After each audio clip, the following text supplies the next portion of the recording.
how many we have here.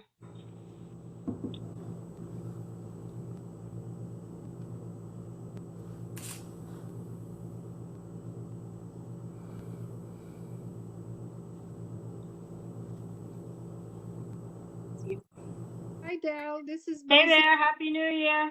Hi, I'm traveling, so I won't be able to have the visual, but I'm connected by microphone. Okay, great. I think we may have a quorum now. Joanna, am I right? I think we have 11. Maybe not.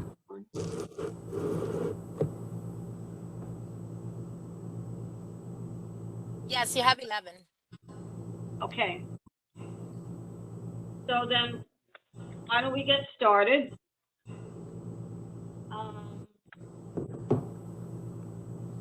So we have we have the Domino refinery presentation. We invited Councilmember Gutierrez. Is there anyone here from her office to speak to us? Excuse me, Dale, is there Yes. something wrong with the sound? I keep hearing this loud sound in the background, It's a fan. It's like a fan, something. Yeah, so I can't hardly hear people. Oh.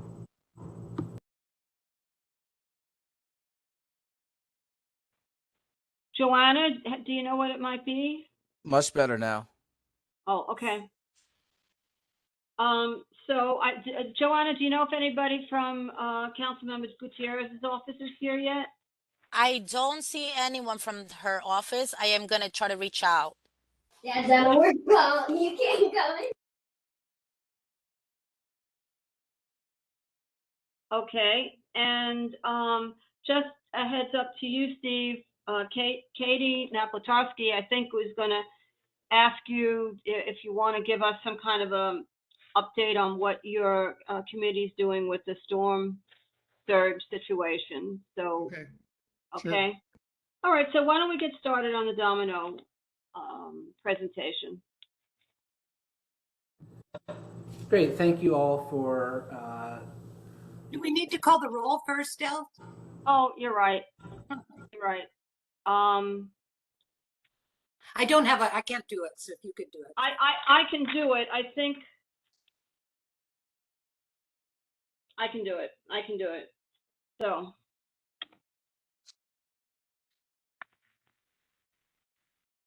So Teague here. Vieira. McKeeva. Here. Chesler. Yep. Drinkwater. Indig. Kaminsky. I'm here. Canton. Kelterborn. Here. Myers. Here. Miceli. Here. Rabbi Niederman. Nieves. Here. Sofer. Vega. Here. Weiser. Andrews. Berger. Sabachka. Here. Naplatarski. Here. And Stone. Okay, thank you. Here we go. thank you all for your attention tonight. I'm joined by Dominic Pizerski, who is our project architect, and as well as Hale Everett, who runs the construction at Domino at Two Trees. We're presenting tonight seeking a revision to our earlier landmarks permit for the refinery building at Domino. As you know, the refinery building has been under construction for the last couple of years. We've made a lot of progress. We think that will be done in about 9 months. The refinery is an office building with ground floor retail that was approved a couple of times by this committee and by the community board at different kind of design iterations over the years. We're about 9 months out from being done. Hopefully you've seen that the sign has been up and now lit. Yeah, we're looking forward to opening it to tenants as soon as the end of this calendar year. So the application that we're looking at tonight concerns a marquee on the Kent Avenue side of the building. You know, when we went through landmarks in this process a couple of years ago, you know, we didn't know what we need, and now it's clear that we need a marquee on Kent in order to kind of designate the entrance to the building to protect folks coming in and out of the building from rain and hail and whatever else, you know, to provide signage, you know, of the address for potential tenants and visitors of the building. So we've come up with what we think is a very subtle and appropriate design.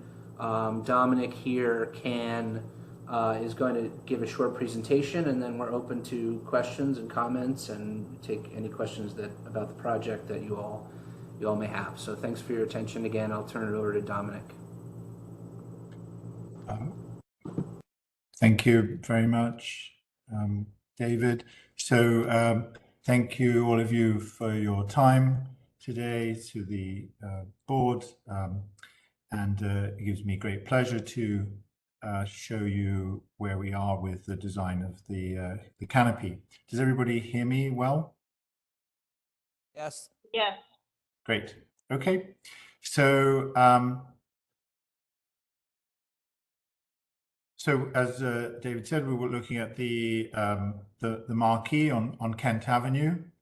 Just to give a little bit of context to what that piece is, you see the note here on this is the Kent Avenue elevation of the building, and the marquee is this line here over these 3 existing entrances in the brick building, and that's what we're going to be talking about today.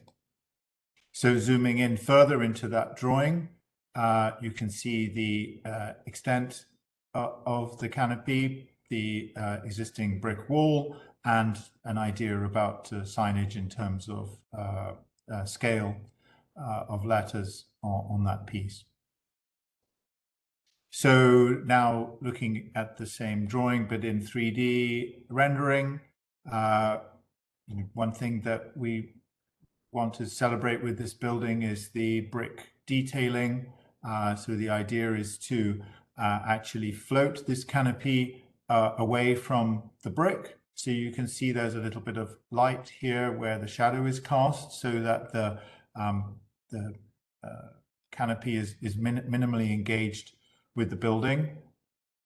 The material is proposed to be a black steel, which will have an anti-rust coating, so it won't rust. It'll be black and steel, which is definitely part of the language of the whole facade, and we have some slides sort of getting into that a little bit.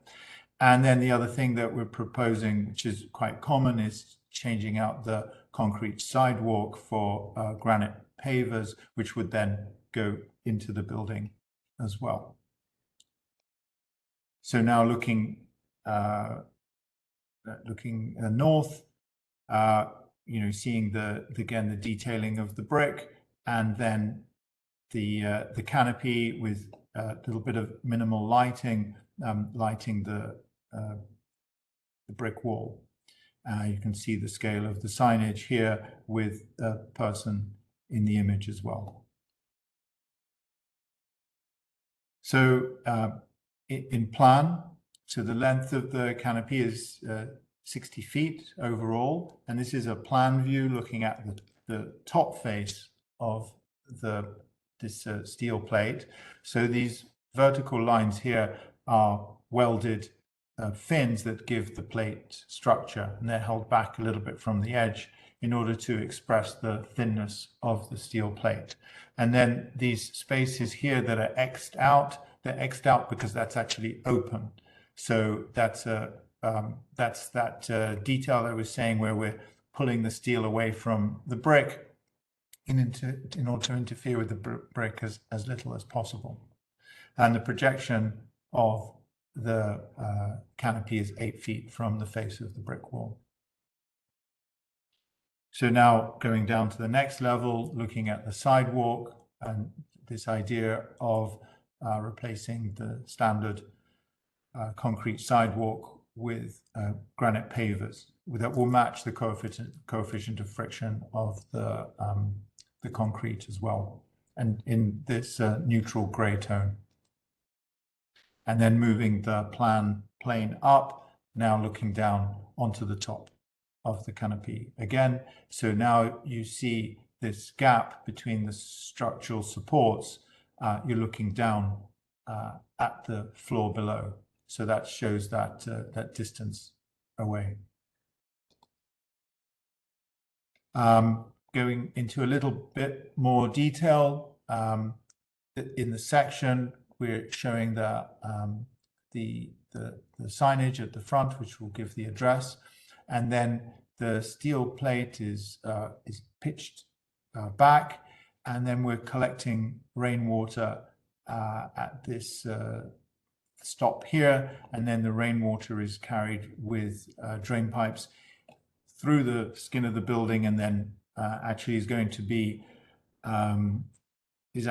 diverted into planters that we have on the inside of the building. So we're going to be using the rainwater to irrigate those. So here you can see the drainage passing through the building, and then this is a detail of the ends of those structural fins. So now looking at the real context, the marquee is going to be situated below this existing granite curbstone, which is set at the top of the base of the building.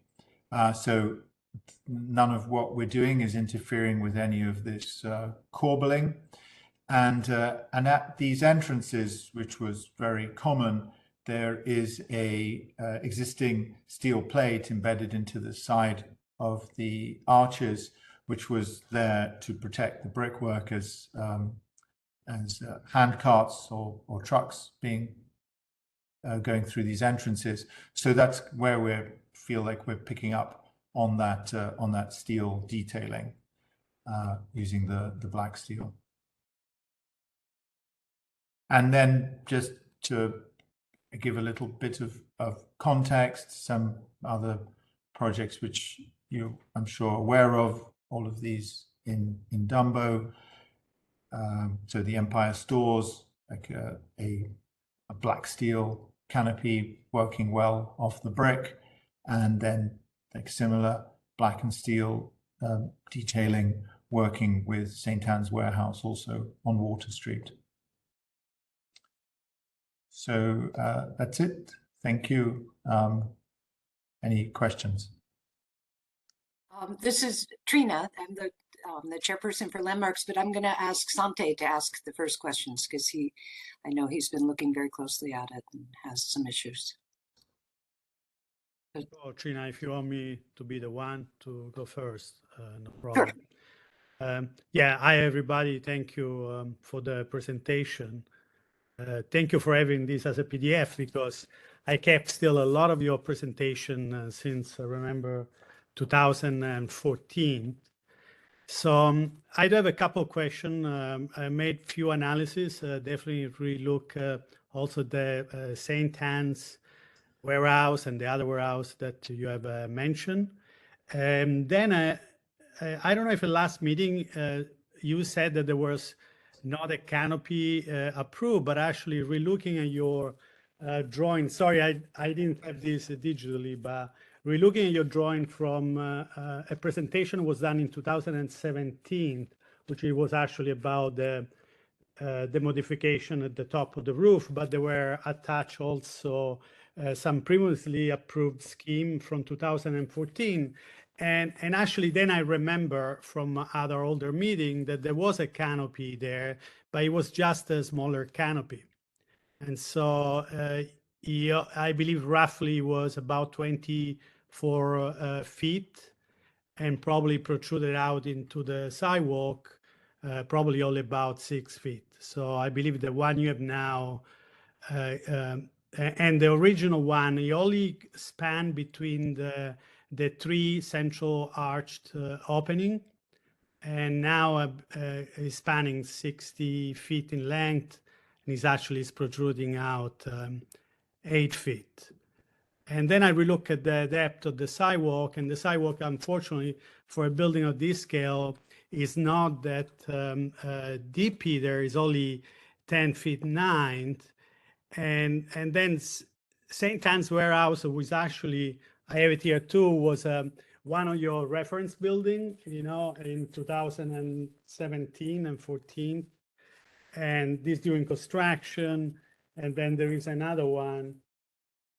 I believe, I don't know if you just show that, but actually, which has the same type of arch building. I believe you were presented, used as a reference, not only for the top addition, but also for the style of the opening. There is actually not no canopy there, which it made me feel is kind of emphasized the beautiful arch you have mentioned. Actually, this one, they are even more detailed than the one of St. Anne's. And then the other canopy, in comparison, the sidewalk are much bigger there. So it feels a little bit kind of privatized a little bit the sidewalk. I mean, I was okay on the original presentation in 2014. I felt it was a kind of moderate within the central tree opening. Now it's spanning 60 feet and is also protruding out more than before. It feels like it kind of privatized to make a not interested comment just in the interest of the public. Kind of privatize a little bit the sidewalk. And going to St. Anne's, you know, for theater, to see the theater, you know, there is a large space indoor, and I believe you have an equivalent, even bigger indoor space. And I believe that is kind of probably suffice some kind of opening. There is a place indoor where, in case you have a lot of people waiting for taxi. Yeah, so those are my analysis based on your previous application, the dimension.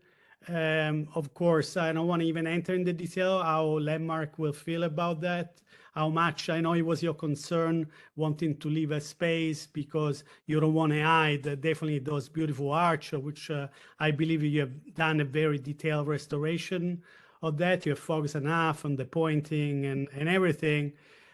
And still, yes, it was used in a historical building, but maybe it wasn't there, this canopy originally. Somehow is your concern is covering a little bit this detail. And I thought it was covering your original approved application, only to reopening 24 feet was a compromise. I believe the scale is kind of enlarged, expanded, and protrude a little bit much. So I don't know what your comment can be on that, but those are my main points right now.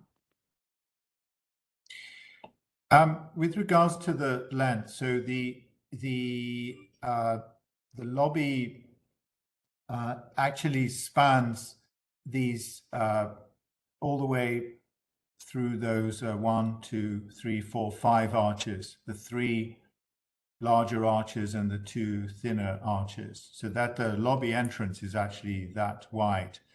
And I would just argue that looking at the proportion of the whole building, like it doesn't seem to be out of scale to pick up, to have a plane picking up those 5 openings.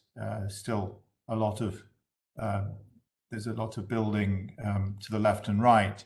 And I think these things, and you know, we studied it in depth on site. I mean, these things should be proportioned well to the entire mass of the building, so they don't look like a dinky kind of stick-on.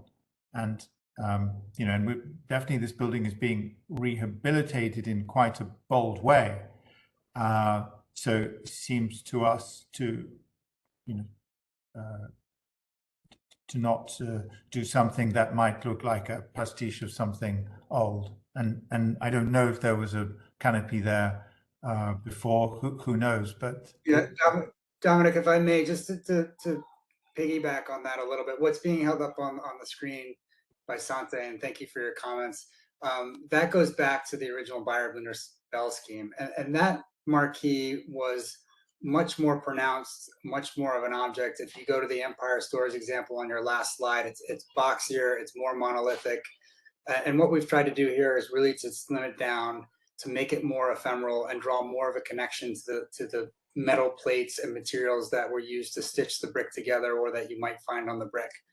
So it's a stylistic choice to make that kind of thinner proportion, smaller edges, and we felt it was more appropriate. And also, as Dominic points out, we still think the length is still proportional to the overall length of the facade, which is quite long. So we think that it can handle it. yeah, and Sante, I understand exactly your comment about like kind of taking over too much real estate, but it's a big building, so there's already a lot of real estate, and you know, these are retail units down at the bottom. So I don't actually think that it's even detrimental to having more cover here for people who are not using the building. And you know, above here there's liable to be, you know, events happening and things like that. So there will be a lot of people. But I think, you know, it's very much a landmark in the Domino area now, this building, and so it doesn't seem not appropriate to have a canopy of what we think is a suitable scale. No, I'm honestly, I'm not questioning the proportion in relation to the building. I mean, this could be a building and a new building, but the reason why it's also a landmark building, and doesn't mean that the LPC, I don't know how they feel. At the end, we only advisory. The only things is that I notice, and that's where my comments stand, is that you have consider in your own drawings, not my drawings, a smaller canopy, which was definitely more contained. Definitely didn't have the number 300 Kent. He repeated the logo Domino, and probably that was a little bit too big and unnecessary. And so you have changed. We don't have the logo there at the front, and that makes the canopy smaller. But the canopy was 24 feet and not 60 feet. It was protruding out about 6 feet, and now it's protruding 8, and is extending 60 feet. So my point, at which I have no interest except to look at what is public, and that sidewalk, it's a place where passerby and citizen have to pass, and the moment there is a lot of people there for whatever reason, it's going to serve the building for sure, and that's the point. But you may not serve when there is a crowd of people there because you may have event. It's not going to serve who just has to cross and pass through a public sidewalk, which unfortunately is very small for a building of that scale, as many are here in our neighborhood, and they should be bigger. But that's something that I'm not going to even enter why it is that way. We have the bike lane, we have the street has been narrowed even more. So my point is that the canopy wasn't there originally. Maybe there was, but definitely it wasn't there. It wasn't recorded as a canopy, so it wasn't part of this landmark building. I only fear that he privatized even more a sidewalk, which is already small and is public. And you have a larger lobby anyway, which people can stay there. And St. Anne's Warehouse doesn't have one, you know, and it would make a difference to have a canopy there on the main entrance of St. Anne's Warehouse to actually would probably I don't know. Well, I'm used to have to see the building without the canopy, but Yeah. Santa, you make good points about the depth of the sidewalk relative to the traffic, and just to put you at ease a little bit. So just to be clear, the openings below the canopy, the 5 openings here, are all open. So it becomes a colonnade. So the traffic that's moving in and out of the building are people who are gathering, waiting for their Uber. Much of that is going to happen beyond the bridge. Yeah, so this is an open space on the other side of these archways, Santi. yeah, and then maybe even one more reason why you don't need maybe a canopy that big. That's what I was trying to say. Your indoor and also a large open space may already fulfill that need, because it is an open space, is huge, it's a gigantic lobby. So it's not that the people. I appreciate that absolutely, but you know, as designers, we're also looking at the proportion of elements in scale to a whole building. And we were not involved in the project when it was a 24-foot canopy, which to us seemed like it was trying to invent a new historical language, which may or may not be appropriate to a building like this. But the building is being renovated in quite a bold way, where the skin is being held up and a new building is being built inside, as you know. So it seems appropriate to think about a canopy in relationship to the scale of the entire building. And I've just got this slide up again, just to say it's a really big building. And when you stand on this narrow sidewalk, it's really quite a giant thing. And to us, it doesn't seem out of place to have something a little bit longer that makes more sense with regards to the to this rhythm of larger openings. And I apologize. I think I was muted when I tried to make the point before. Just to reiterate that those 5 openings directly below the canopy are all open to beyond. So they effectively become a colonnade. So, and we're trying to emphasize gathering within the property line and to make this porous and allow the canopy to mark that as a porous moment within that existing brick facade, we think will help facilitate and reduce crowd gathering and privatizing the sidewalk, as you mentioned. Yeah.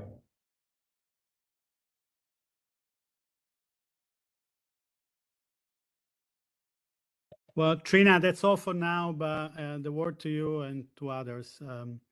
I said what I thought it was important to make the difference of what is a public realm, what is a private realm, and whatever. It's a larger invasion of the airspace, which is not private. And I understand it architecturally very clearly. I even like it, the steel and all of that. But I'm trying to take myself away from what I may like to what I believe I'm here to do as a public servant, and to look at the difference of what is public is not, what is serving just you and may not serve equally the public. That's all. Would there ever be a consideration of going from the 8-foot width to a 6-foot, to the original 6-foot width, or do you think the steel plate at that length needs the additional width? No, I certainly think it can be looked at in terms of depth. Sure.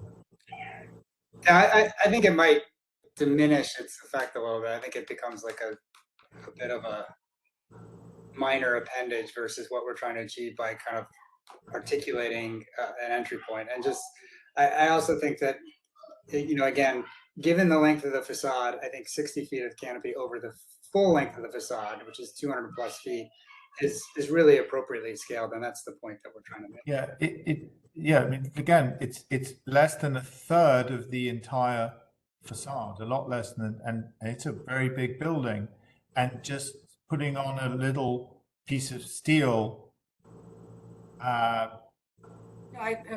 We should do things that are correct for the scale of buildings, so that these things last also 150 years, as this building has lasted already. It's about, I think all of our jobs is also to appreciate the built environment and enhance things that have been here for a long time. No, I totally appreciate the kind of the cleanness of the design, and it's not, I mean, a design for a building of this scale you could have gone much larger, but you kept it very understated and very, very elegant. I mean, I really, until Sante pointed out that the original design had been just covering the 3 archways and had been that much smaller. I was fully, I had no problems with your design. But I understand Sante's points, and I understand you're saying in reaction to Sante's points, and I get it. Do other committee members have comments? I do. I have a question, actually. I'm not really sure I understand, Sante, your concern that this will infringe on the access of the public. Are you concerned that people perhaps coming in and out of that building, using that building, are going to congregate there and make it hard for the public to pass through? Is that what you're concerned about? I mean, no, I was saying that people may have tendency to stand out more, especially if there is envision, I don't know, it rains and there is a large volume of people. And even if there is a lobby at the moment, look, even if you go at BAM, the canopy doesn't extend all over. And, you know, and we all go there sometime. You know, and so you have a portion of the sidewalk because a lot of people congregate there between the rain, the traffic, the show that you wait. But there is a very substantial amount of sidewalk, which is entirely public space, even if it's all public, but it's open. And when you pass by, you have a sense nobody stand there because of the size of these. The tendency will be people will stand there for whatever reason, because somebody want to smoke a cigarette, somebody is waiting for the car, the Uber that they call, and maybe it rains even more. And so it is inviting more to already go outside when the people could stay more on the inside. And somehow the canopy has that effect that tend to privatize that environment, even if it's suspended on the air, and people will pass by, and you may find yourself, you'll have to go through a crowd, you may have to walk into the bike lane. And so I like the design as an architect. I'm pointing on that to look at the public issue, and I just want you to see that. That's all. so my There's thought about that. 3,000 people at BAM. 3,000 people fit into BAM, Sante. This isn't going to be like that.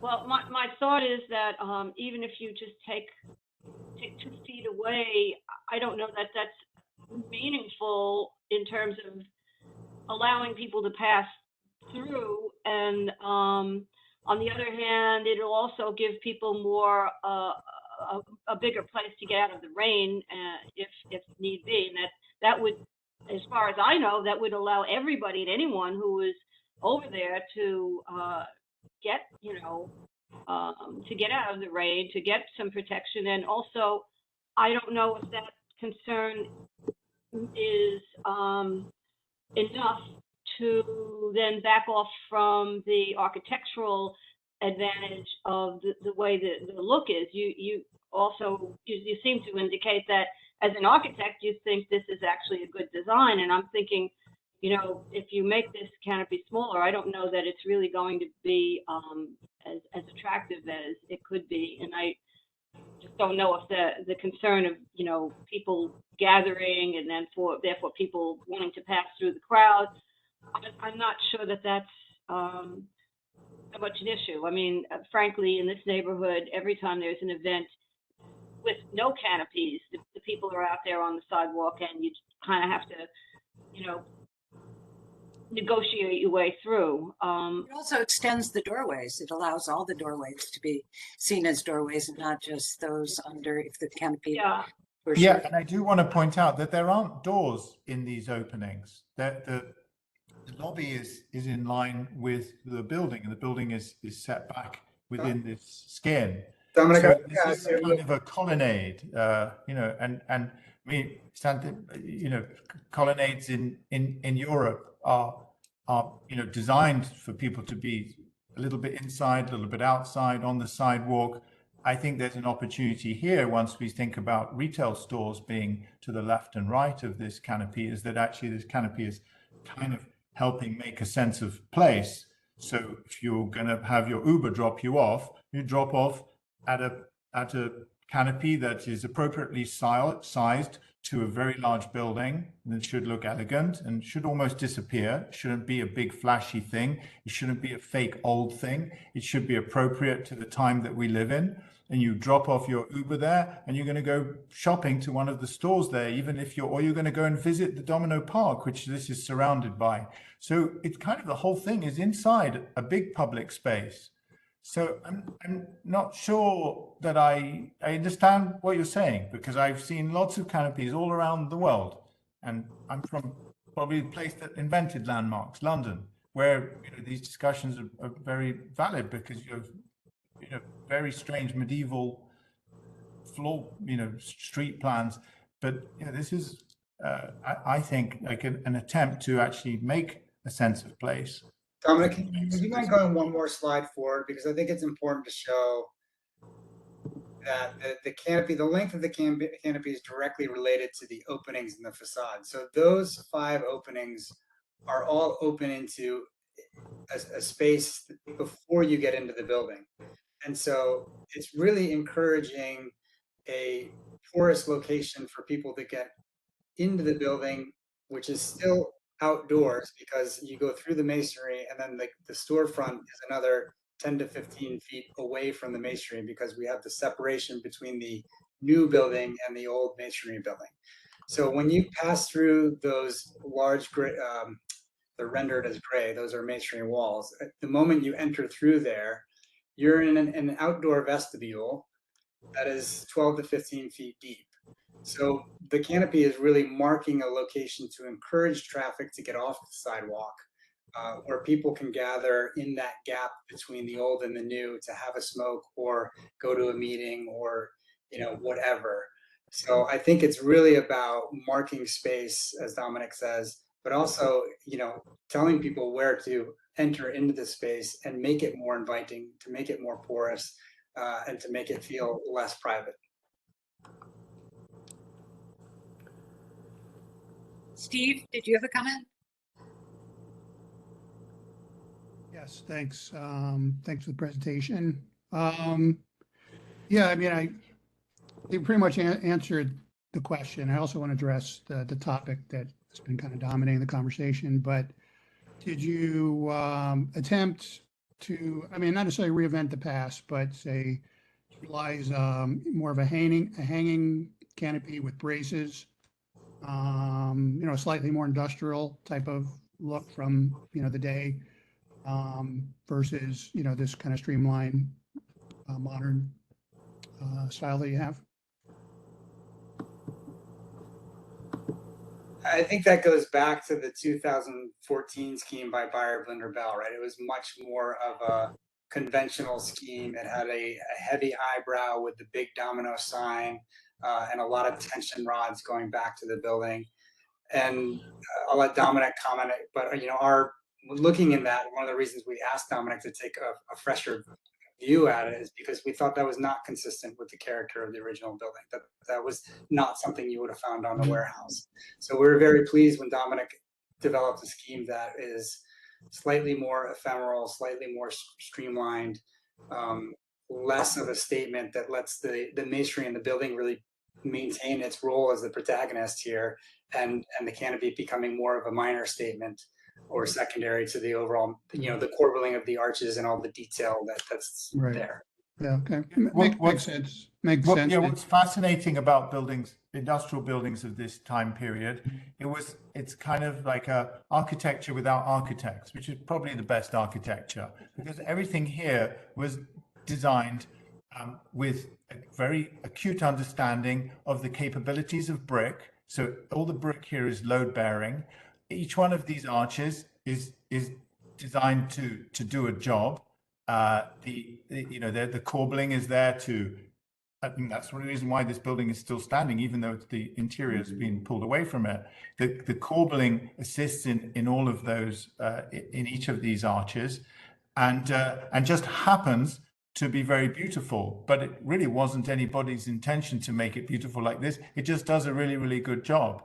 So to us, the idea of and yet the intervention into this building to rehabilitate it is a modern contemporary application. So it seemed to us appropriate that then we should do the lightest possible touch just to take the rain off people. And what's beautiful is that the person who's not even renting office space in this building can wander through and around these arches. And there's planting, and then you've all probably seen inside the building. There's already like the vertical landscape inside the building is already taking hold. You start to make a thing that ends up being on everybody's list to go and see in New York. And where does the Uber drop them off? Not on the little blade sign that says 300 Kent off a little bit here, just because we didn't want to be proud of this building. So I do think that sometimes it's appropriate to design something in a historical vernacular that makes sense, either through structural reasons or through reference reasons. But in this case, it seemed to us not the right thing to do, like a kind of fake old. Right. Yeah, I think it makes sense. I just want to kind of hear your thought process on that. But I feel like, just letting the the classic architecture just kind of shine and not have anything detract from that. So I can appreciate kind of the streamlined design and sort of tip the modern tip to the glass addition. But in terms of the other subject matter that's being discussed, I mean, I think I appreciate the scale of the canopy and the size in relation to the entrances. I can understand where Sante is coming from, but I feel like just having a canopy to escape there temporarily while there's inclement weather happening, and the fact that you have those 5 arches are open. They're not closed off. So, I feel like, just canopies are, I mean, it's just infinite, in terms of around the city and my neighborhood. So, but I understand where he's coming from in terms of, just preserving our, the public realm, so to speak. But I'm not sure that this, I feel like we're okay here. So. Thank you. Thank you. Can I, Trina, can I ask some questions? Sure, Katie. Okay, thanks. So I'm wondering, so all those archways will be open with doors, I guess. And I'm wondering what's inside there. Maybe I missed it. Is that the lobby of residents or is it retail? And then I also was wondering if you can quickly show the slides again and with the cursor show just really quickly the length. But also I would just want to make some comments first. It's 60 feet wide, which is like longer than my apartment here. It seems to me, it does seem very long. I understand within the context of the building and the design and going over the 5 archways, but if every building in New York City were to cover that much sidewalk, we'd like have these ceiling sidewalks all over. And I also understand that it's 8 feet wide, is that correct? And the sidewalk is 10 feet wide. So that's like a ceiling on the sidewalk for 60 feet, which I just think is maybe, I understand how it covers those and in the context of those doorways, but just seems a bit immense to me. And just to say, do we have any other buildings in North Brooklyn that have canopies that big? I mean, okay, so I had who goes inside, what's inside, and if you could just show again really quickly the slide. The canopy is spanning these 5 arches here, and here you can get a sense of the scale of the whole building, and there's a little person there. So from an architectural point of view, we think that the scale is appropriate to the scale of this building, which is actually sitting in a park, which is part of the public realm. So I think it's a very, very unique situation that doesn't exist anywhere else in New York City, where you have a big giant building like this. In terms of use, thanks, Dominic. Just a little history lesson, or context here.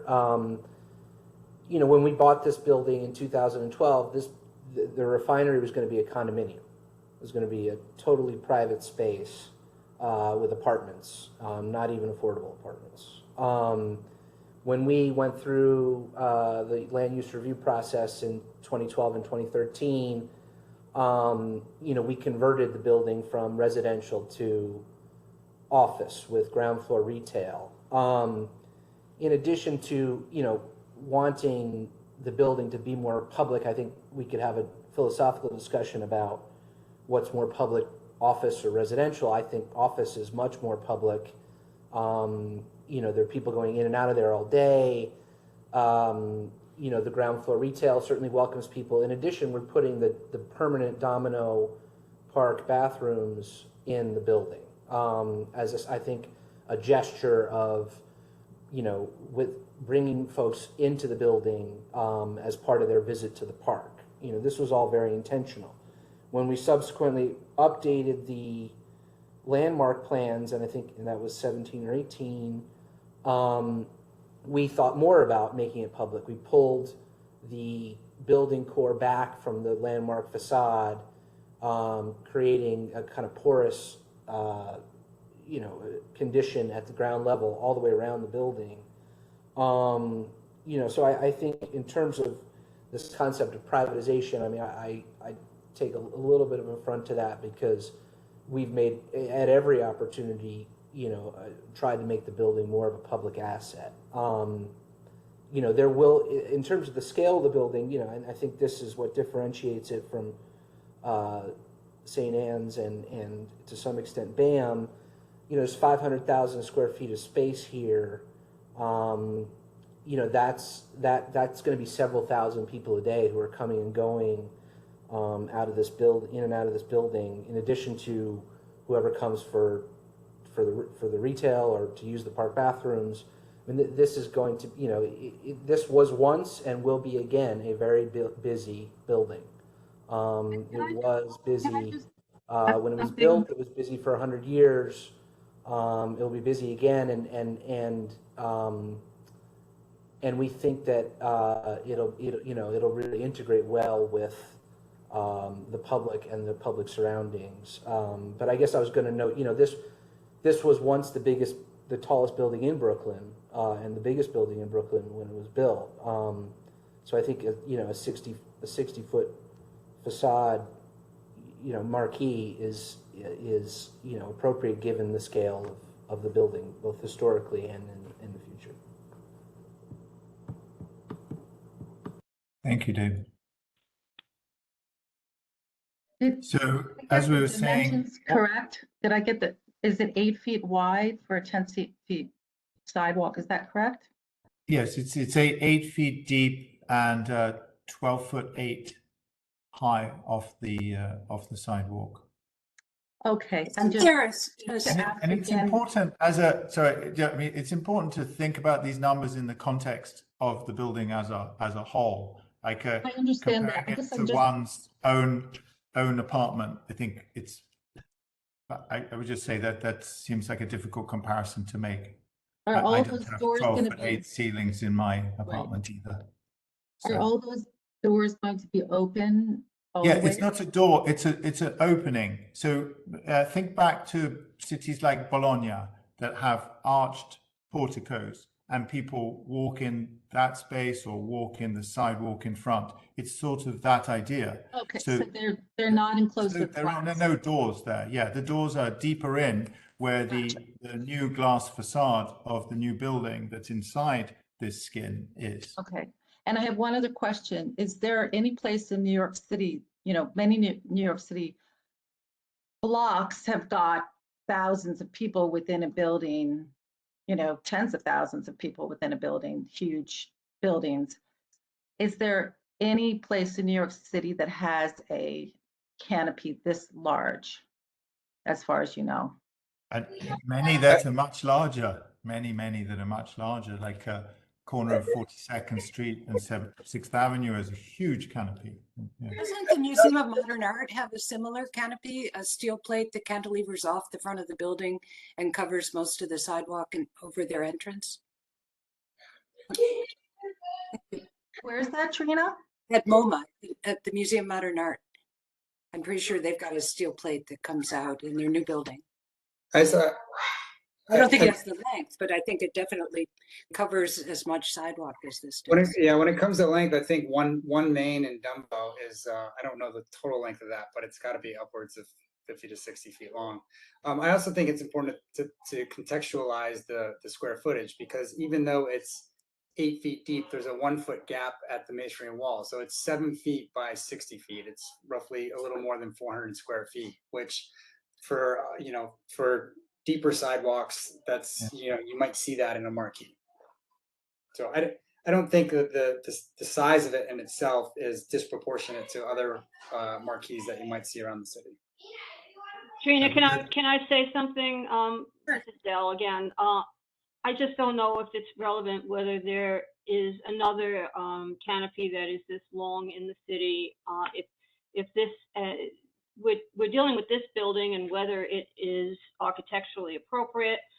I personally think it's fine, and I also think that having been in Bologna in the rain, people were really very grateful for having these arches to walk under and to have places to get out of the rain. So I don't know. Del, I do you really want to think we make a need motion? to move on. I would like to move on unless someone has take a vote unless someone has something they want to say to stop a vote. Otherwise, I would make a motion to approve. I just want to add one thing. I just looked at the Museum of Modern Art. Their canopy is like 2 feet. No. From the Okay, building. well, maybe it is, but we're dealing with this building, and I don't see how that's a reason to.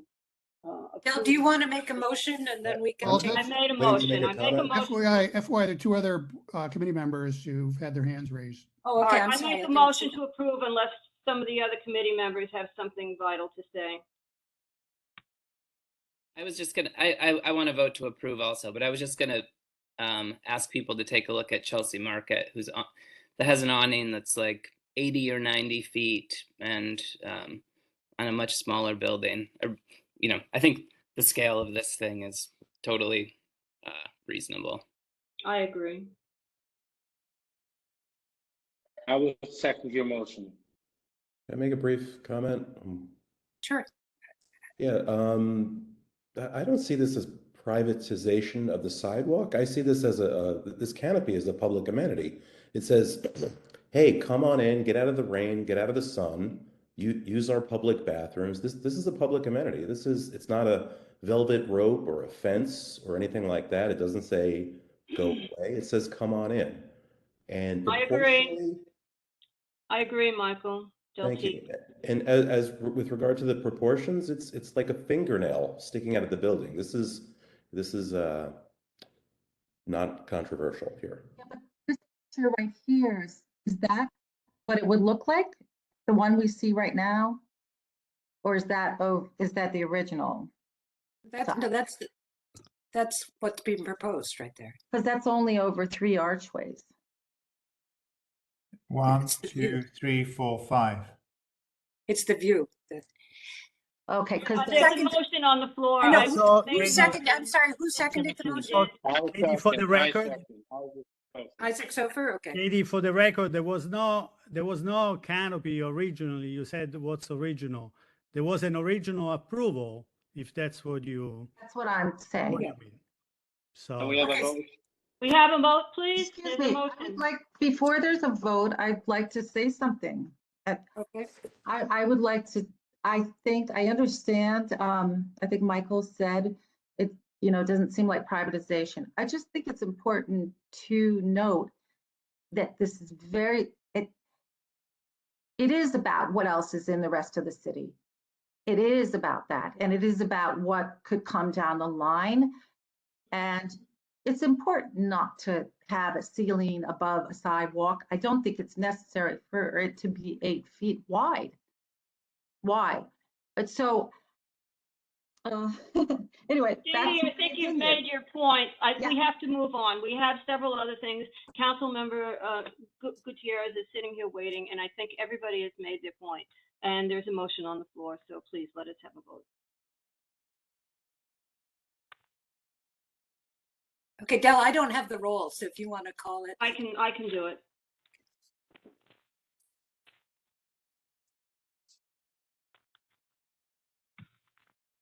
I'll do the roll call. Can you tally the votes? Great. Teague, approve, yes. This is to approve, yes. Vieira, McKeever, Yes. Tesla, Yes. Drinkwater, Indig, Kaminsky, Yes. Canton,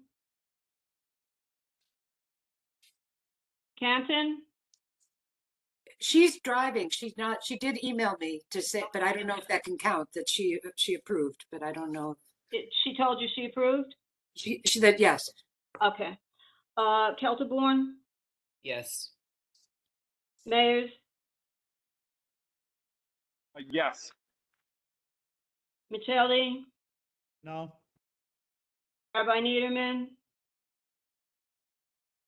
Nieves, Yes. Sofer, Yes. Vega, Yes.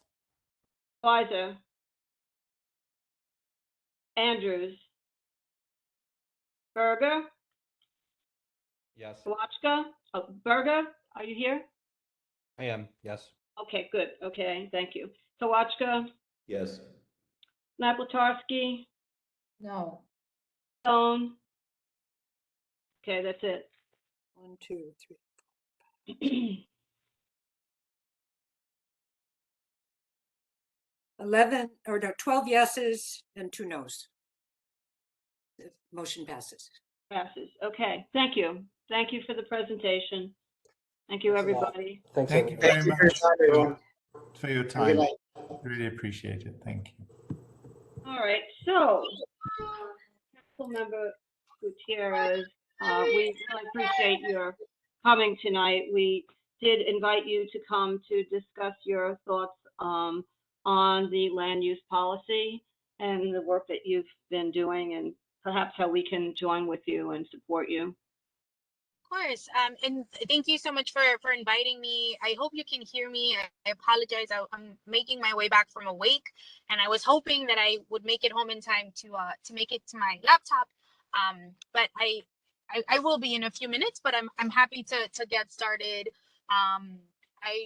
I don't know if you guys want me to try and share the screen or what is best, but just to give a little background, I had worked with the council's land use division to put a policy together that would basically say, these are the things that I feel we deserve in District 34. Of course, I represent a big swath of Williamsburg, but I also represent Bushwick and Ridgewood. So I tried to be as mindful as possible about kind of what the diverse needs are for my district, but knowing good and well that what is the most paramount is housing, is keeping people in their homes, is creating more opportunities for people to live in safe and dignified housing. So the policy was really driven by those conversations that I had while at my time at previous Councilmember Reynoso's office, while working with so many of you in CB1 and CB4 in Bushwick, CB5 in Ridgewood, and then on the campaign trail. So the policy paper that I put out, it's on my website. And again, I apologize, it should be home in a couple of minutes so that I can share it on the screen for those that haven't read it. It's short, it's about a page and a half. It's a PDF document, but it's really driven by a lot of the conversations and experiences of our neighbors. But really, it is a call to action because in the past, especially for Community Board 1, that has experienced so many rezonings in the last 20 years, that has, I think, put together the 197A plan. I think for a community board that is so well versed in rezonings and negotiations and what those conversations look like, I felt that CB1 is probably the one community board in my district that has the upper hand as far as like understanding negotiations and understanding ULURP and all of that. But it was really, the paper is a call to real estate saying that I will not approve something that is in direct contradiction of what my community needs. I don't think real estate should be rezoning for our communities. I feel that we as residents should be planning in a more comprehensive way. We should be planning and we should be telling real estate what makes sense, what we can afford, what we know will make our communities thrive. So it's a very it's more of like a framework. It basically has like windows of the things that I would like to see. Some of those main pieces include maintaining our manufacturing district in East Williamsburg. It's about serious applications for manufacturing job retention. It's about serious applications that expand manufacturing as opposed to decrease it. So no residential and manufacturing, especially in that area that's been studied by the Department of City Planning.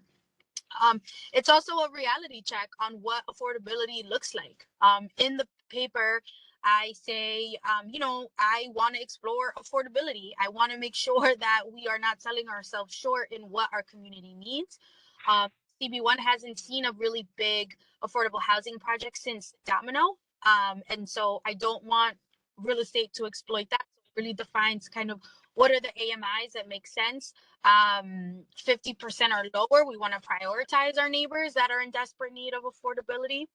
I also talk about some of the infrastructure that we'd like to see invested, whether that be infrastructure for street safety, for expanding and improving park space, for expanding bike infrastructure, things that I think aspects of our lives that we need that we haven't seen enough of.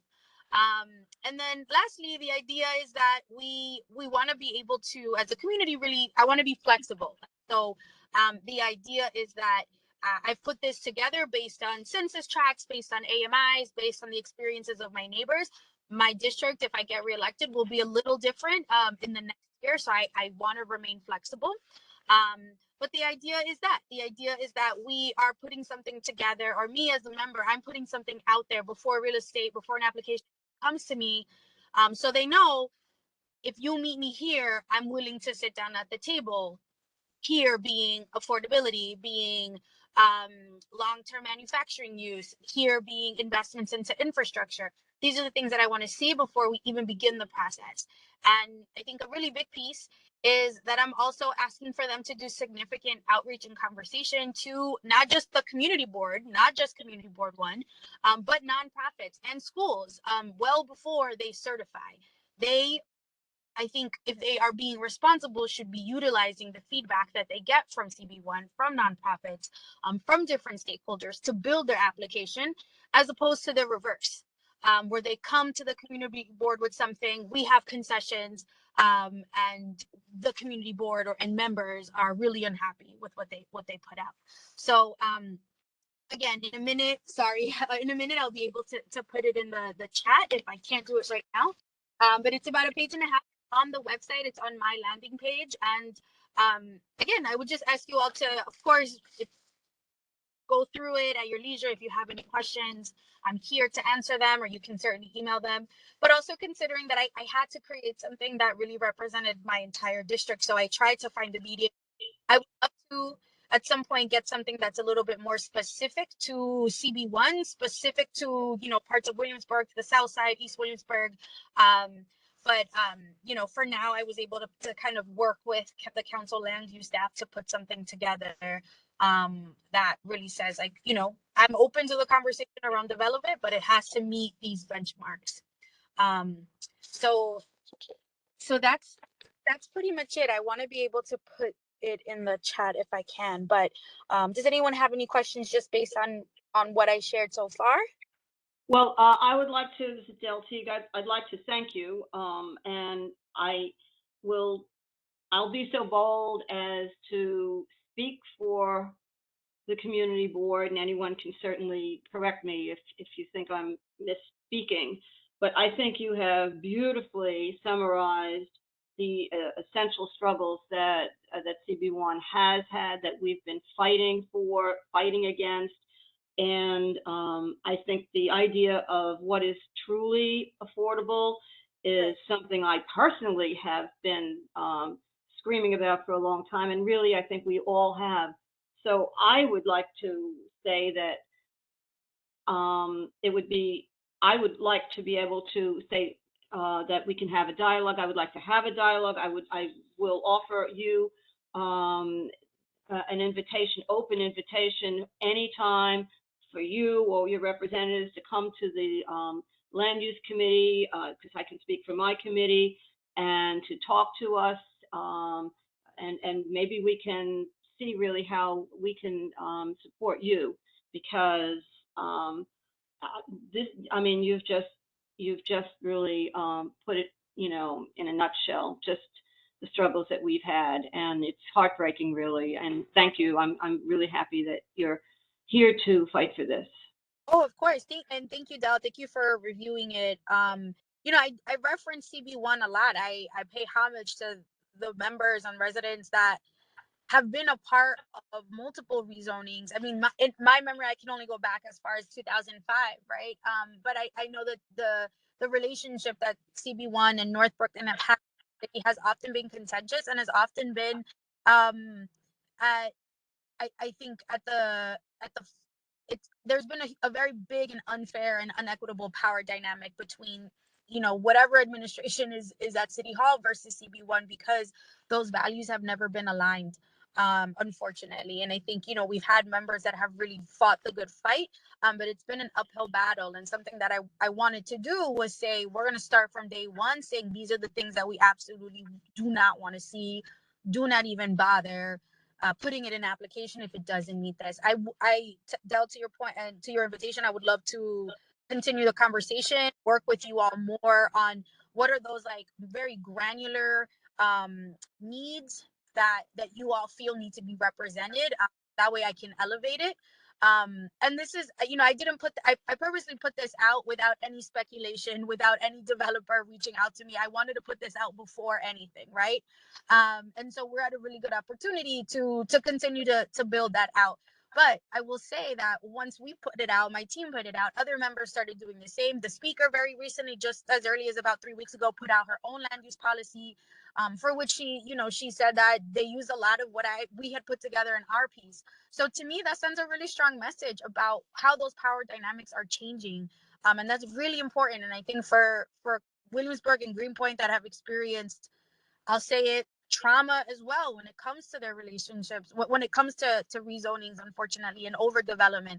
I think this is something that's really big for us, because we're really shifting those power dynamics. And so I hope to continue to do that, obviously, with your support. So Del, I'm so sorry. I tried to put it in here, but I couldn't figure it out how to be able to along. I don't know if that's like a permission I need to have. Otherwise, I can certainly send it to you all so that you can distribute it to the rest of the members. But it's not a finite document. It is on the website, but I'm happy to continue to explore, to have this conversation. Something that I think we didn't do enough was really talk about like preservation. It's a bullet point, but it's not robust enough.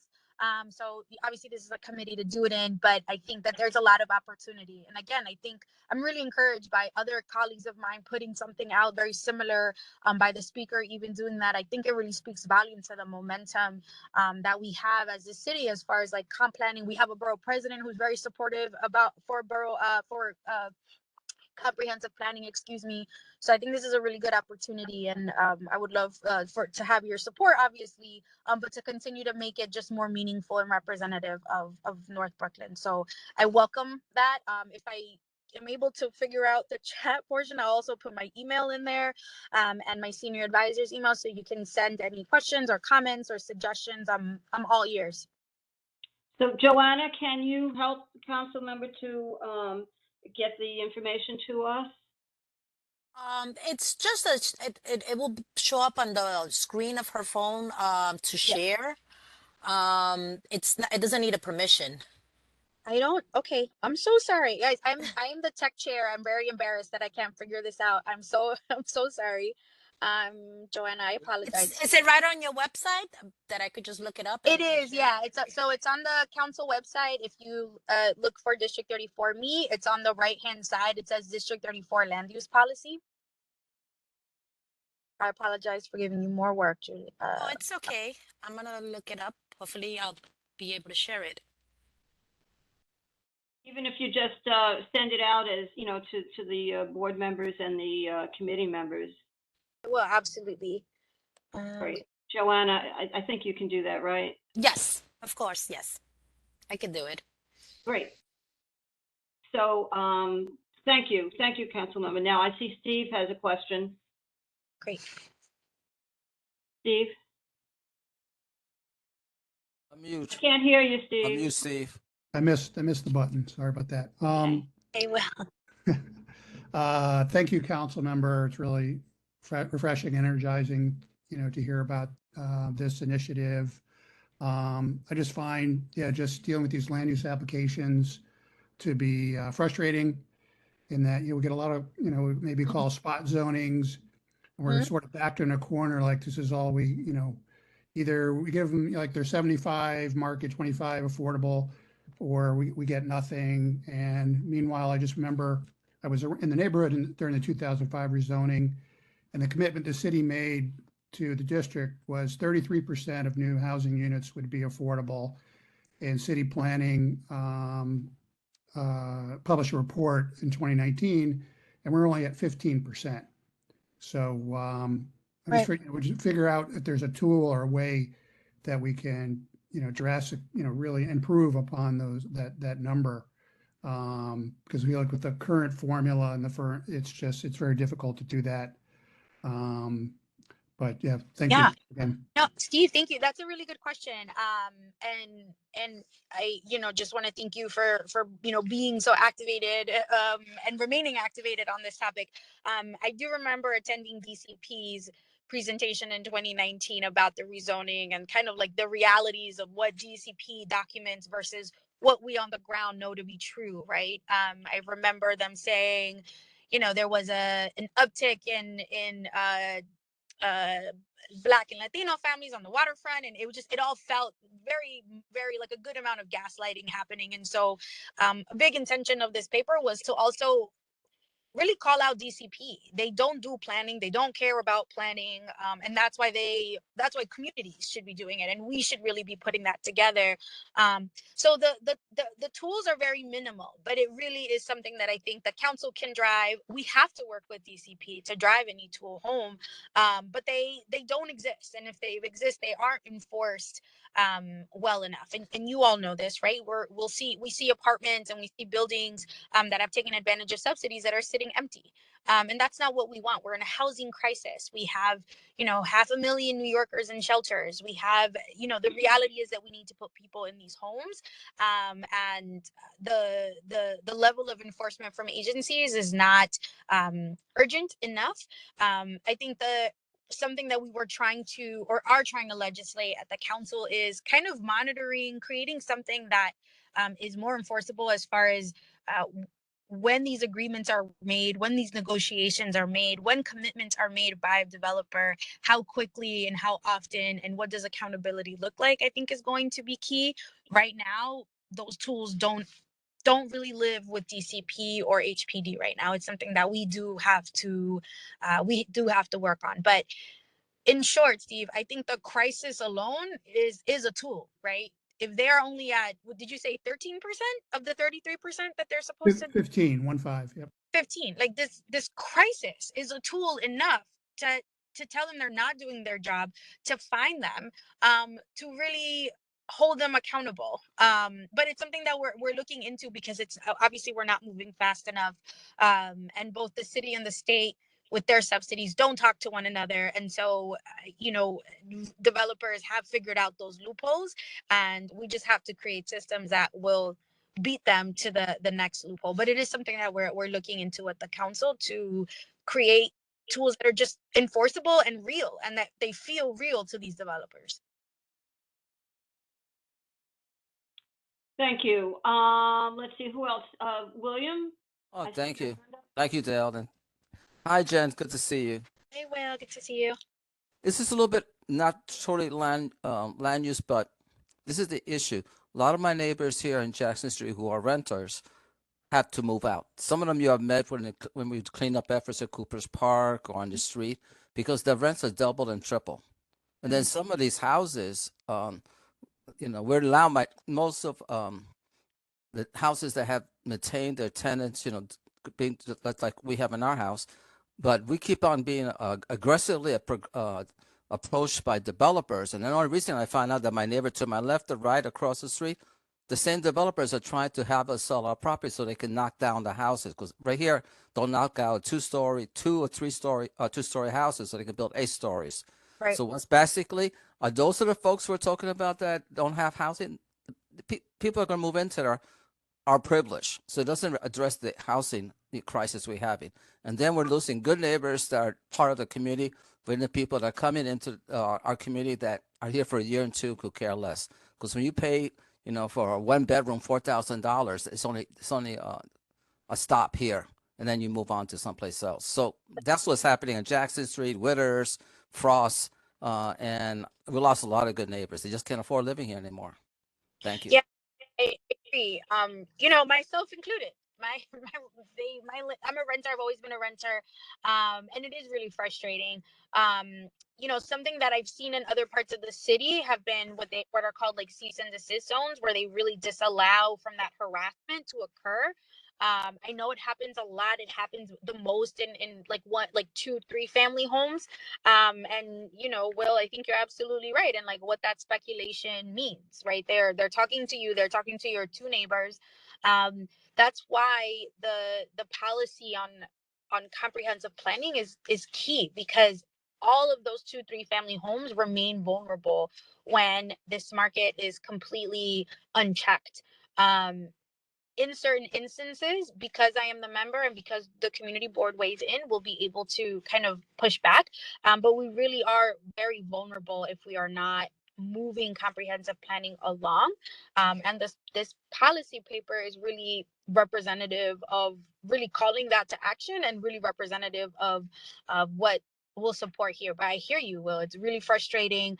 It's really disheartening to feel like we're just sitting on our hands, like watching our neighborhood continue to change as it has. That's why comp planning is key, and that's why promoting community planning is key. It's the only way to protect our neighborhoods, because it's a cost of doing business for these developers, right? They'll buy houses for $3.5, $4, $5 million. It doesn't mean anything. It means a lot to a family, it means a lot to a landlord. But at what cost? What have we lost now? So I hear you, and I'm a big proponent of moving comp planning forward. It didn't pass in the last session, but I think based on like what the speakers put together, I feel really, really encouraged. And the last point I'll say on this, Will, is a big piece for me about putting this together, and Joanna, thank you so much for putting it up. I know it's very tiny, but I'll make sure to email it so you all can access it at your leisure. Is really telling developers that when oftentimes when they come in and they do these very big rezonings, there's a lot speculation is just as bad as physical displacement, that immediate displacement. It happens all the time. So really getting them to work with the community at large to prevent speculation, to prevent, we have to design what a potential displacement could look like. I think here at CB1, we are the most experienced to do that. But speculation is just as lethal to a community as an existing or current rezoning application. So the comp planning is really going to be important, and that's really my intention of this policy paper to put that out there, to say what I will absolutely not support and what I will support as a sitting council member here. Thank you, Jen. Thank you. Katie Naplatowski, I think your hand is up. And I'm not on camera because I'm in the car, actually. I just wanted to say, council member, thank you very much for this report and all your amazing points and work on this. It's really important, and I really appreciate it very much. And that's all I wanted to say. Yeah, thanks. It's really important. I can see your face, but I love hearing your voice. Please read it. I think you probably already have, but if you have any comments or questions or just want me to expand a little bit more, I really do want to make this as collaborative as possible. I really felt like it was important for me to put something out again before I got approached about any application. But I feel good about it, but I would love to continue to make it even more robust. So I appreciate you, Katie, and all of the CB1 members for just spending your time on it, reviewing it. But I very much used so many of you all that have seen these applications, that have been such loyal community members to CB1 for such a long time. I really used all of those experiences as inspiration for this. So I hope it shows, but again, I'm flexible. I want to be able to make it just better, stronger. Trina? I'm sorry, Katie. If we do have comment, we should send it to your office directly, Jen? And I'm so sorry. Again, I can't put it in. I guess there's no chat, but I can text you if anything. If you want, I can send you my email. And Anya is my senior advisor, and her email. But yeah, if you have any questions or just comments, again, if I can build this out to make like certain things specific to CB1, I think that would be great. Beautiful. Thank you. Yeah, thank you. I have a comment too, Dale, if I can. Okay, yes, I see that. So Trina and then Sante. Okay, thank you, Councilman. It's amazing to read your document, to hear you speak. It is so.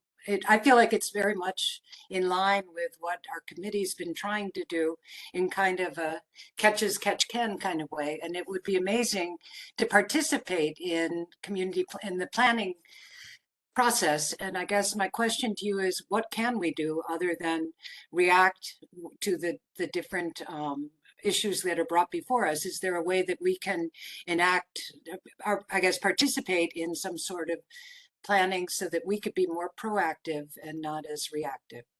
Yeah, I mean, that's Tina, thank you so much. That's a great question. I'm pulling on my experience working with CB4, specifically under the Bushwick Community Plan.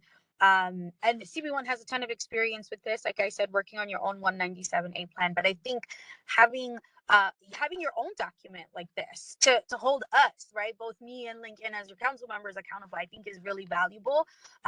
And I think it only educates us, right, when we go into these conversations. I mean, you can count on me as much as as much as I'm being reached out to, I'm going to want to open the table so that you are all at the table with me. Because I don't want to work on a rezoning by myself. I don't think it's effective. I don't think that is helpful to anybody.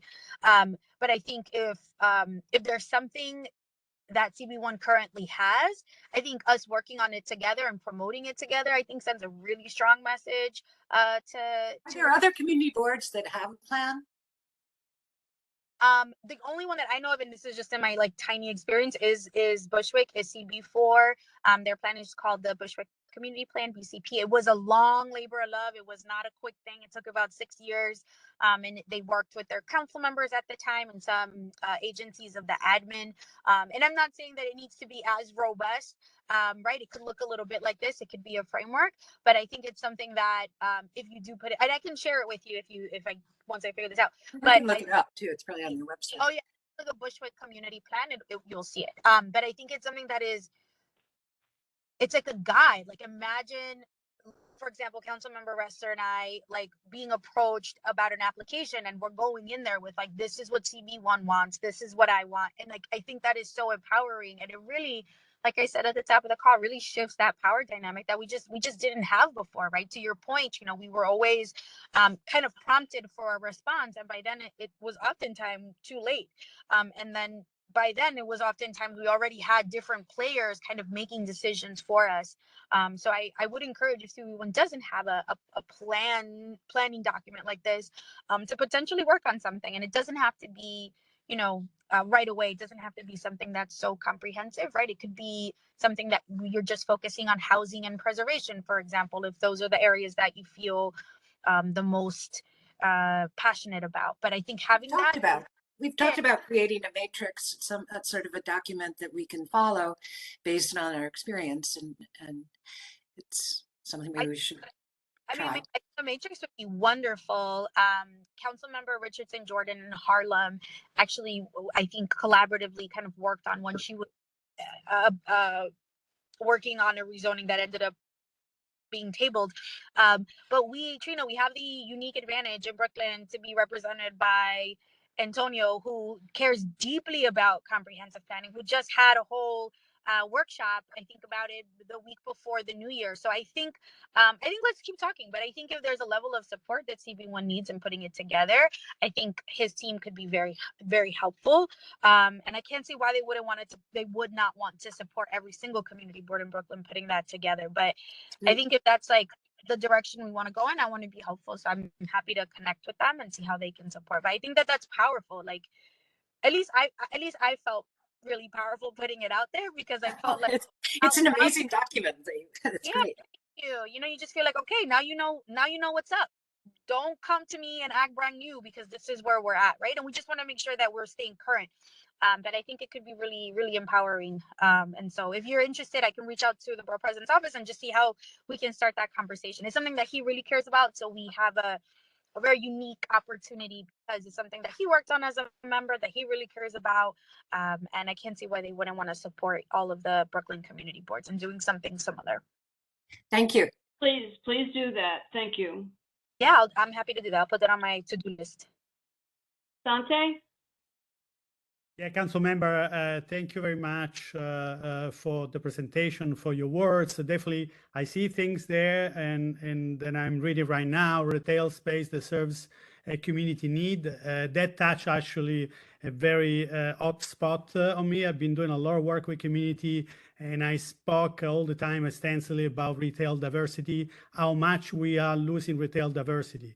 Is that happening when there is the creation of a new development with a very large space without knowing what these spaces are going to become? But as it is happening right now in Greenpoint on Franklin Street, it's becoming solely an entertainment corridor. We lost all the laundromat entirely. It's an historic district, for example, with a lot of old people, old residents. They don't have a laundry room. Those buildings, they're never going to have a laundry room. They rely on this laundromat. We lost all the bodegas. Now there are some fancier, if we are lucky to have one. And as something, I don't know how much we can work on that, but it's really understanding that if we give political support indirectly to an industry, which they can become part of our community, but only bar and restaurant, they don't serve in a functional way a community. Urbanistically shouldn't happen that way. And for example, what could we do from a city level to go on a state level? We had a 500-foot law, for example, that if you really enforce and apply to say no more than 3 liquor licenses within 500 feet, if there is not a public benefit for that, automatically, just by having the state enforcing that rule, we could have created retail diversity and not have a retail space is taken over by individual that I knew, friends of mine, that they run their store because they want to be independent and they could pay, yes, $3,000 a month, but now $12,000 a month for 700 square feet, only a bar and restaurant with a very aggressive model and impact on the quality of life that the people has to live. So just to say what you mentioned there, but retail diversity was something in 2017, there were 72 pages that New York City had developed, and what were we done on that? I believe we should look holistically, to really see how much we can link to what you were saying to, because that will be very important, Sure. I mean, I think there's a little bit to unpack there with like what's permissible at the state and like how it's enforced, right? It's a long line of like agencies being able to enforce and not doing the enforcement and having the capacity to do that on the liquor license front.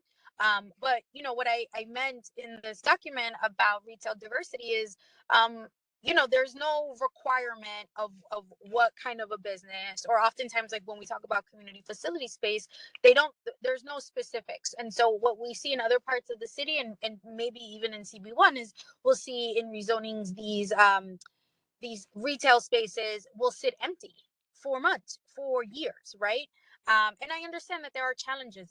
It's hard to attract a particular kind of a business, but once you really start that culture around what we want to see on this corridor, I think that is where the city can really step in and be more helpful in helping to attract, creating more programs, really talking about what you said, right? It's a street, Franklin Street is not in my district, but Franklin Street used to look like this. Now it looks like this. This is a community we're not serving. And so, yeah, I think I would love to read that report from 2017 that you said. I'm really curious. It's not something that is like very much in my wheelhouse. I really come from a place of like, this is what I see, this is what I experience. But I would love to look at it and kind of see where the intersections lie so we could include it. Thank you very much. Thank you. Corey Canton, you have your hand up. Yes, I did. So I just wanted to take a moment, Jennifer, to thank you for this document and altogether, I think, for bringing a lot of great ideas to the committee. And I further appreciate the idea of putting forth and even as a committee, us having this discussion separately from each development that gets proposed, because I think coming together and figuring out what types of developments we want and what our goals are without it being subject to something that might be on one person's block, for example. It kind of aligns the group, and I think in my limited time on the committee, we get a lot of the same questions from developers. So I think that putting this forth to them prior to them approaching us is a really good way to show our intentions and just hopefully for them to take our guidance prior to approaching us. So I just wanted to mention that and thank you for obviously your interest in your service and coming to speak with us tonight. Oh, my pleasure, Corey. I'm happy to come more often. I want to be. I'm so glad that you all feel like this is a good starting point. So yeah, I'm happy to engage with you all. Maybe more. I want to say religiously, but that's not the word. More systematically on this, so we can continue to work on this. Yeah, thank you so much. Excellent, thank you. Aaron Nieves. Hi, good evening, everyone. Council member, I just want to thank you so much, for putting this out and, giving us an opportunity to, work with you and the other elected officials on, what the struggles of this committee in particular has been going through with all these developments and what are the needs for the community. I just want to mention, you raised, a good point about the Bushwick Community Plan. I was a member, and I participated in the Bushwick Community Plan for 5 years, and, we could learn a lot from that. And I think, our committee in particular had, spoken about, as Trina said and Del said, putting together a framework for the land use committee or like a rubric. But taking a look at the Bushwick Community Plan, it really is not only like land use, it's parks, it's education, youth. So if each committee actually on the community board came up with, what the needs of the community are, and then, present it, to the council and assembly, I think that would be a good start. I know we have the district needs, but I feel, this is helpful because we need to be aligned, the community board and our council members in order for you to advocate on, the community's behalf. So going through the Bushwick Community Plan was very humbling for me. And a huge learning experience. And so even if we could take pieces of that and imply it within our own community, I think it would be beneficial. So I just want to thank you so much for all your hard work and really putting this together and, continue to work with us. So thank you. Yeah, thank you, Karen. And Karen, if y'all don't know, Karen volunteered, and Adam, I see, is on this call as well. Many years of their life to the BCP, and you're right, it was very comprehensive. But I think, like I said, the BP is this something he's really passionate about, and so I'm happy to just kind of speak with them about what their capacity is in supporting you all and putting something together. But and I would certainly be supportive, and I believe that Councilmember Ressler would as well, because it's just helping us do our portion of that work, and hopefully doing it better. So I welcome it. I think it's a great idea if y'all want to start working on your own. Yeah. Adam Myers. Hi, everybody. And Councilmember, yeah, thanks. I just wanted to everybody else and thanking you for getting on this call and presenting this plan. I think this is exactly the kind of creative thinking that we should be doing in terms of really like exploring new ways that we can build this out into the community that we really want it to be and that we know it needs to be. And on this committee, I think too often we get, and I think different people have raised the same idea, too often we get sort of pigeonholed in terms of just authorizing particular projects that are presented to us. This is really sort of a wake-up call to invite, think creatively and invite the kind of projects that we want to invite. But then I think we could even expand the program even further and think about other ways that not only should we think about what we want to invite and what we want to authorize, but what we want to really incentivize and preserve. And so, Councilmember, the work that you guys are doing on the North Brooklyn Housing Task Force, which really helps, our neighborhood groups organize and marshal city resources to preserve existing affordable housing, I think that's hugely important work. And then I'd also just like to connect this with a conversation that we had at either the last meeting or the meeting before about other work that we might think about doing to incentivize the kind of development that we want to see by taking those humble steps that we can make to like reduce costs for them. The thing we were talking about a few meetings ago was the question of when we want to support requests for expanded working hours at the Department of Buildings and thus expedite the work that gets those expanded working hours and potentially cheapen the work that gets those expanding working hours. And so I just think, all of these things are part of the conversation about how we can really do everything that we can do to build this community in the direction that we want to. Thank you. Yeah, thank you, Adam. Thank you. Well, it's getting late and I don't want to take up any more of your time. I think, it's pretty clear that the entire committee is so appreciative of your coming and of the work you're doing. Thank you. I'm so grateful. If I'm being honest, I thought that folks were not going to be this supportive of this document. So I'm really glad.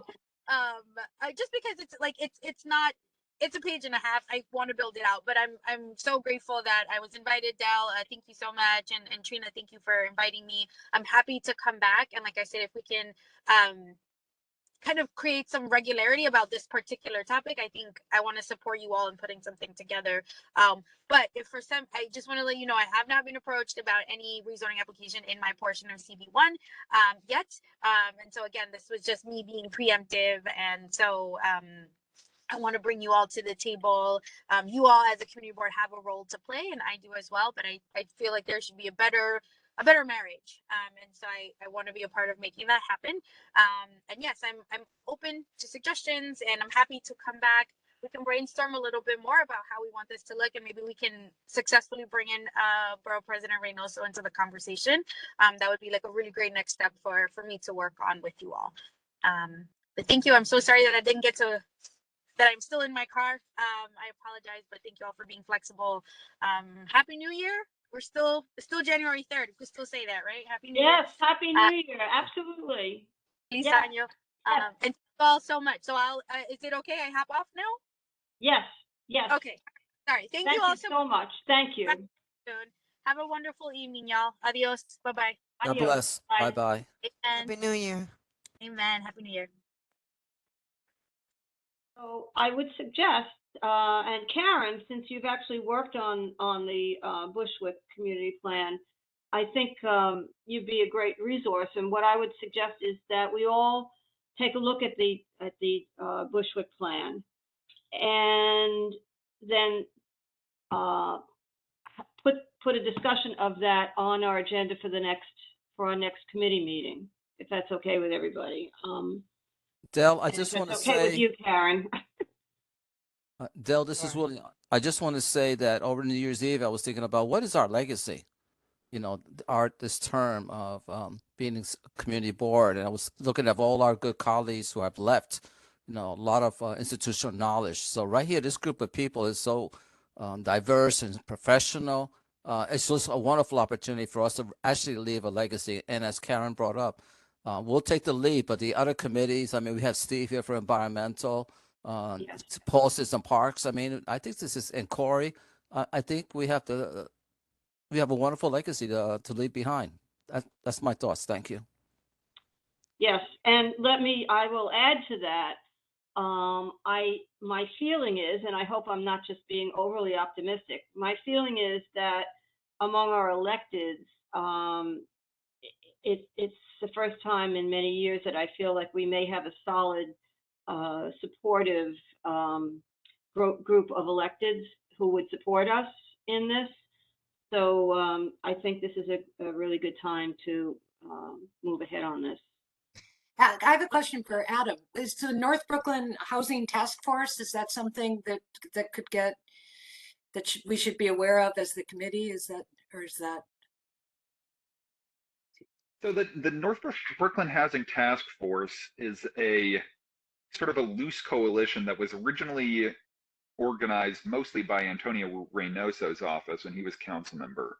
And basically what he did is he invited together a bunch of CBOs and legal services folks that were working to work with tenant associations and preserve affordable housing in North Brooklyn and mostly in Williamsburg and Bushwick, and sort of arrange periodic meetings between these advocates and representatives of all the relevant agencies, representatives of HPD and DOB and DHCR, and at times the district attorney's office and so on and so forth. And that direct line to these folks at the agencies had been really helpful in a lot of the sort of building by building work that the advocates were trying to do.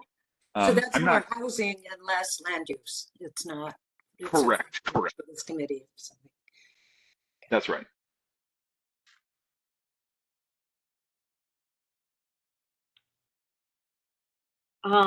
Well, we have something now. We have some homework.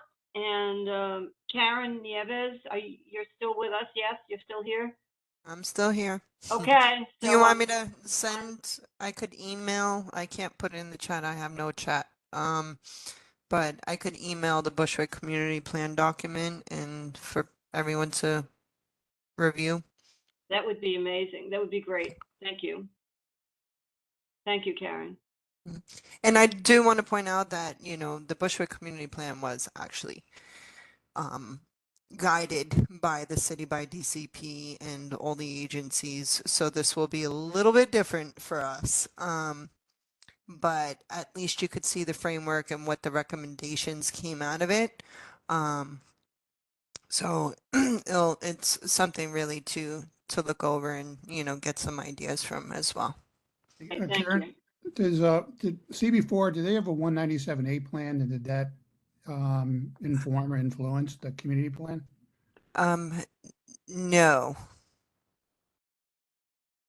No, this was really about, it was a community driven process.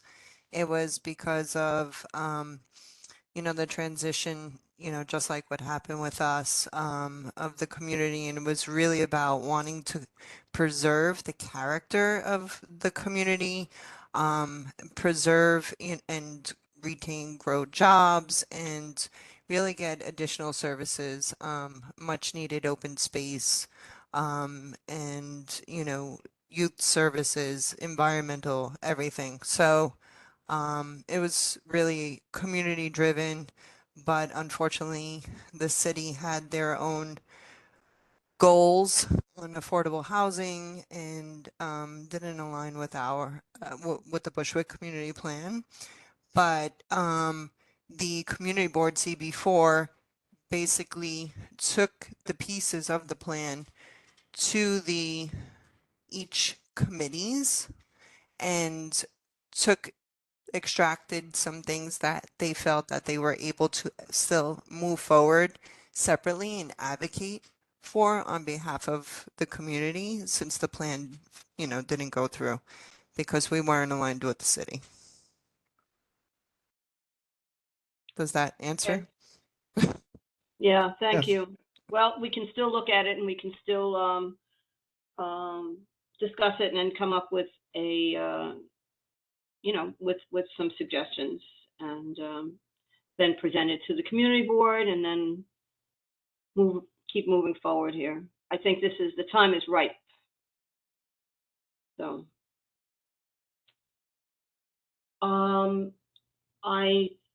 Steve, did you want to update us on what your committee's doing with that storm? Sure. I'll give a quick plan. update on that. Yeah, sure. It's regarding, you know, the environmental committee reported on it, you know, last month as well. But the U.S. Army Corps of Engineers has a draft plan for storm risk management throughout the New York, New Jersey harbor and tributary area. And the plan that they're advocating for targets very specific areas instead of just having one massive piece of infrastructure, which they originally were going for. So Newtown Creek is one of the target areas, essentially installing a 17-foot tall storm surge gate across the mouth of the creek, route kind of where Box Street kind of would go into commercial kind of near Greenpoint Landing. And then there'd be tie-in infrastructure, seawalls, flood walls, and levees all the way from that point around down the East River to Kent Street, but along the way cutting up and through to Newtown Barge Park and cutting up across Transmitter Park up Greenpoint Avenue to Franklin Street. So needless to say, that's pretty you know, alarming, but they're, you know, they're basing it on, you know, climate models, sea level rise models. That, you know, the median prediction is our area sea level rise going up almost a foot by 2050. So if you have a storm surge from a hurricane, it's going to be even worse than what Hurricane Sandy, you know, did. So, so the original deadline for comments from the public, et cetera, was originally this week, but it was extended to March 7th, which gives us a little bit of breathing room. I think in an ideal world, we should really have like a year. But Environmental Committee is meeting tomorrow night on WebEx at 6:30. You can go to the board website to click on the notice, get the WebEx link.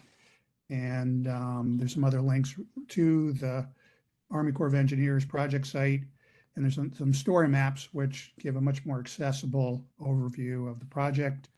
But just conversations I've had directly with the Army Corps, with Parks, with city planning, is that they're just trying to start a framework from which to plan from. So after March 7th, there's an opportunity to really work out the details. So maybe, a seawall and flood wall levee isn't, the right, because, one of the questions is the waterfronts have already been redesigned based on city rules for resiliency. So why aren't those, applicable here? Why are they being overridden? And, how can like Transmitter Park be adapted to anticipate these severe, devastating weather events in the future? And then the big question is, well, what about south of Greenpoint Avenue that's left off the plan?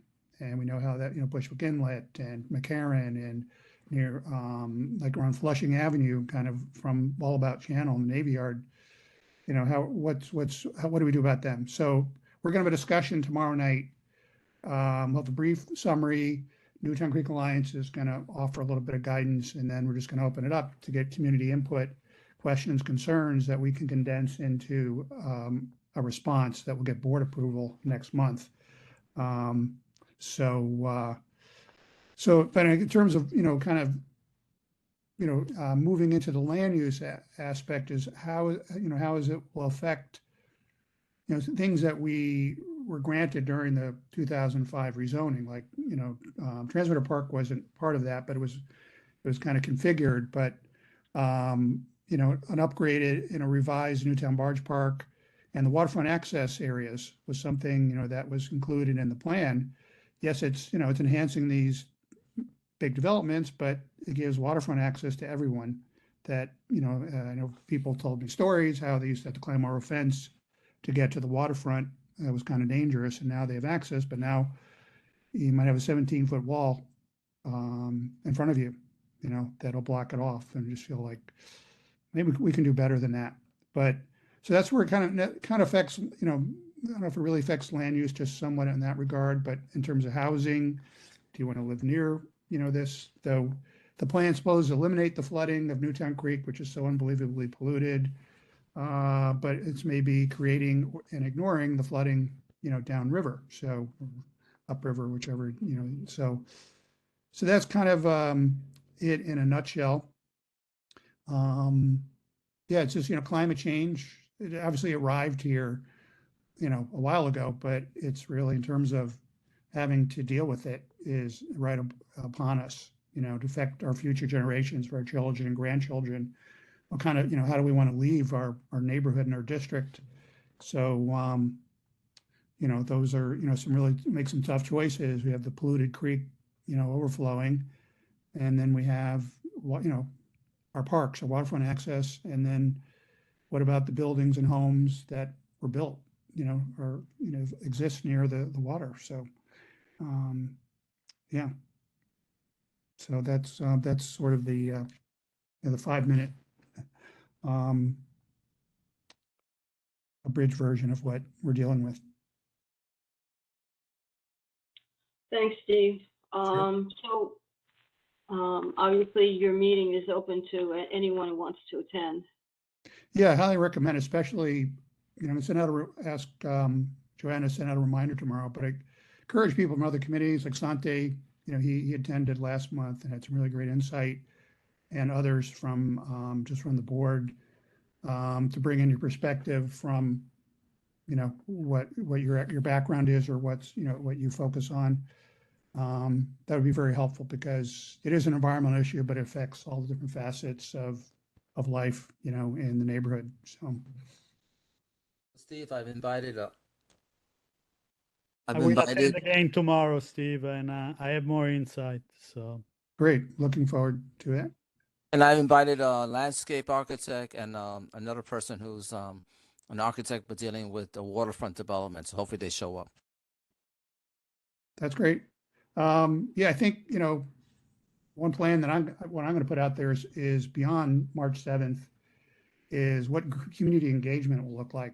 You know, creating a working group or a new CAG, community advisory group, so we can have a really, you know, robust process, and the Army Corps really hears what, you know, what the story is on the ground. I'm really worried that they have obsolete or incomplete data on what they're doing. So, so yeah, so that's what we'll shoot for. Could we form a dedicated committee, Steve? Well, if that's possible. Yeah, the community board obviously should be a force in that, but beyond that, as a community member, could we form a committee? Well, that's what I'm talking about, a working group, like a community advisory group, like Newtown Creek is a community advisory group.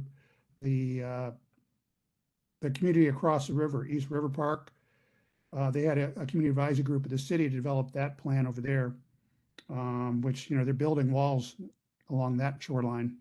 So, you know, different landscape over there than we have here. But yeah, I think that, yeah, that's essentially it. But I think a little, you know, bigger and grander than just a community group. Something with, you know, some teeth and some muster. Yeah, great. Mm-hmm. Well, if no one has anything else to add, I think we can end the meeting.